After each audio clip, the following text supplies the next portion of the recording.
his press statement.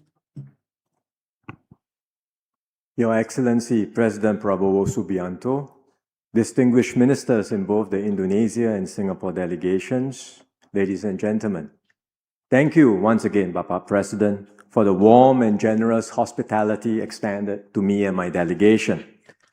The Leaders' Retreat is a unique feature of the Singapore-Indonesia relationship. It reflects the special relationship between our two countries, one that is characterized by close ties as well as mutual trust, respect, and understanding.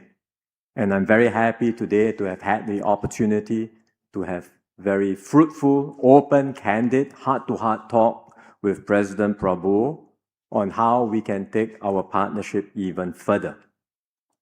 As I shared earlier over lunch, Singapore has every confidence in Indonesia's future. We want Indonesia to succeed because our futures are closely linked.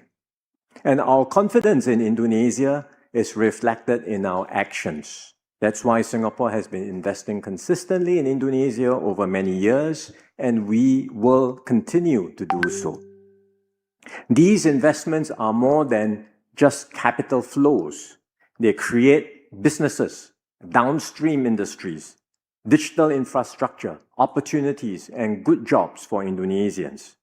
And our companies continue to see many opportunities here. And that is evident also from our flagship collaborations. For example, investor interest in the Batam, Bintan, and Karimun region remains strong. The BBK is rapidly transforming into a vibrant digital hub and attracting leading companies to invest there. Both sides are also exploring new opportunities in advanced technologies and the digital economy. The Kendal Industrial Park celebrates its 10th anniversary this year, and that's also another success story. It has reached full capacity and will now expand by another 1,000 hectares. This expansion will catalyze more investments, create more jobs, and support Indonesia's continued development and growth. With more trade and investment links, we are also committed to strengthening our supply chain resilience so that our two countries can better support one another as we navigate any external shocks. And even as we advance our existing projects, we both agreed, Bapak President and I, that we must continue looking ahead. By working together, we can create many more opportunities for our peoples, strengthen our resilience, and make our two countries, as well as our region in ASEAN, more competitive. And you can see that commitment to additional cooperation from the many agreements and MOUs that we signed today.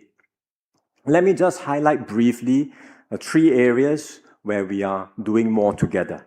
First, in the energy sector.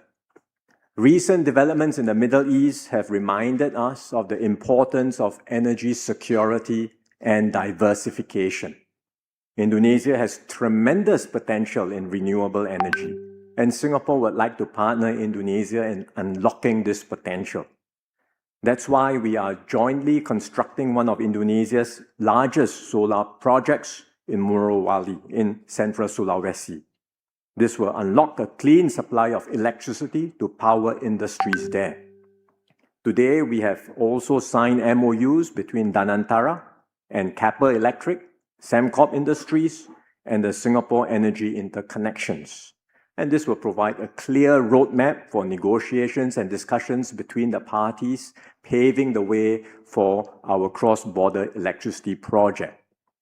We believe such a project is a win-win for both countries, and it will also be an important building block for a wider ASEAN power grid that will strengthen energy security across our region.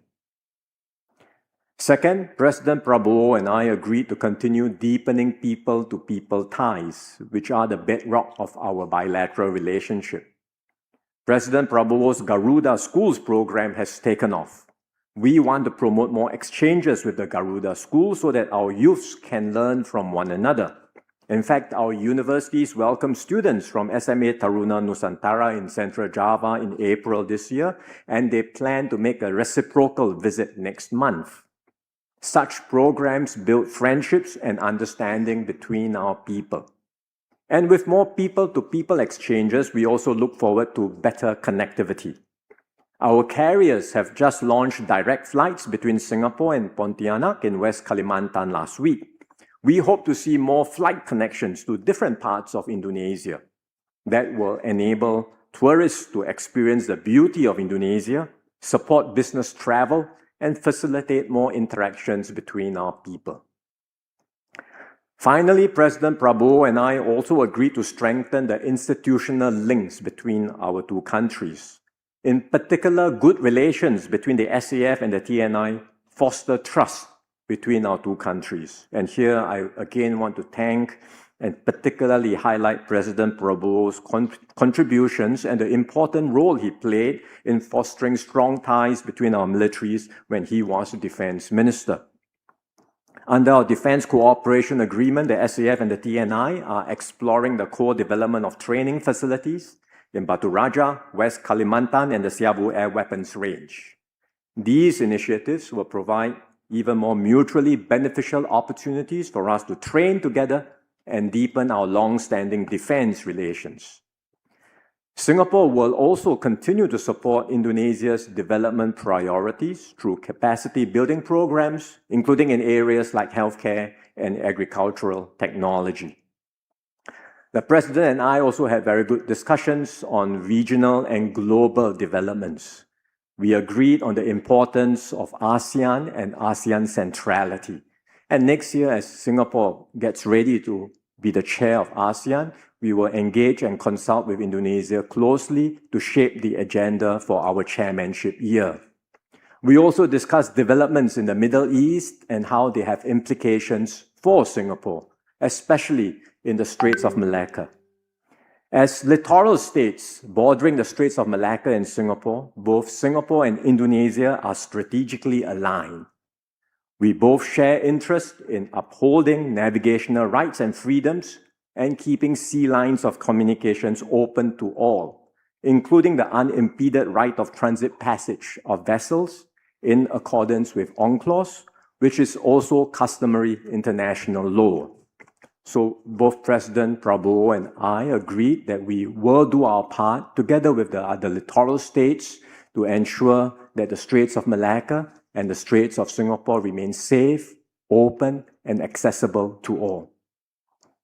As you can see from our discussions, Singapore and Indonesia are trusted partners with a shared stake in one another's success.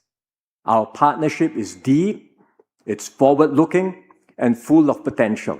And together we can create more opportunities than either of us could achieve alone. So once again, Bapak President, I thank you for your friendship, I thank you for your partnership and your support for stronger Indonesia-Singapore relations. As we look forward to celebrating 60 years of diplomatic ties next year, we also want to prepare ourselves to work closely with you and your team to mark this milestone and to take Singapore-Indonesia ties to even greater heights. Once again, thank you. Terima kasih, Bapak Presiden.